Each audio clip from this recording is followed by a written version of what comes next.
Hi hello నమస్తే welcome to Deeti news. నేను మీ దీటి వెంకటస్వామి. ఎమ్మెల్సీగా గెలిపిస్తే పిఆర్సీ కోసం డిఏల కోసం కొట్లాడుతా అంటున్న మల్కా కుమరయ్య. బీజేపీ కరీంనగర్ ఎమ్మెల్సీ అభ్యర్థి మల్కా కుమరయ్య మాట్లాడుతూ ఎమ్మెల్సీగా తనను గెలిపిస్తే టీచర్లు లెక్చరర్ల సమస్యలపై శాసన మండలిలో గలమెత్తానని BJP Karimnagar, Nizamabad, Adilabad, Medak teachers MLC అభ్యర్థి మల్కా కుమరయ్య అన్నారు. మంగళవారం హైదరాబాదులో పలు టీచర్ల సంఘాల సభ్యులు ఆయనను కలిసి పెండింగ్ డిఏలు, పిఆర్సీ, మెడికల్ బిల్లులు, ఇతర బకాయిల విడుదలకు కృషి చేయాలని విజ్ఞప్తి చేశారు. ఈ సందర్భంగా ఆయన మాట్లాడుతూ జూలై 23 నుంచి అమల్లోకి రావాల్సిన కొత్త పిఆర్సీ అమలుపై ప్రభుత్వం ఇప్పటి వరకు చర్యలు తీసుకోవడం లేదని మండిపడ్డారు. ఎమ్మెల్సీగా తనను గెలిపిస్తే మండలిలో టీచర్ల సమస్యలపై సర్కారుతో పోరాడుతానని వారికి హామీ ఇచ్చారు.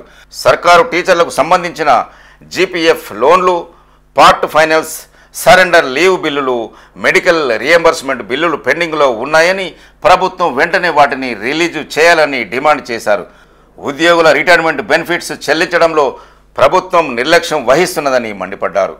బీజేపీ ఎమ్మెల్సీ అభ్యర్థి మల్కా కుమరయ్యకు పలు టీచర్స్ సంఘాల మద్దతు. మల్కా కుమరయ్యకు టీఎస్సీ, ఎస్టీయూఎస్, టీటీయూ సంఘాలు మద్దతు ప్రకటించాయి. ఈ మేరకు తెలంగాణ ఎస్సీ ఎస్టీ ఉపాధ్యాయ సంఘం రాష్ట్ర అధ్యక్ష ప్రధాన కార్యదర్శులు కిషన్ నాయక్, గిరిమల్ల చిట్టిబాబు, తెలంగాణ టీచర్స్ యూనియన్ రాష్ట్ర అధ్యక్ష ప్రధాన కార్యదర్శులు మణిపాల్ రెడ్డి, పోలంపల్లి ఆదర్శ్ రెడ్డి ఆయనను కలిసి మద్దతు లేఖలు మల్కా కుమరయ్యకు సమర్పించారు. బీజేపీ ఎమ్మెల్సీ అభ్యర్థి మల్కా కుమరయ్య విజయం తథ్యమని అన్ని సంఘాలు ఏకతాటిపై వచ్చి వారికి మద్దతు ప్రకటించాయి.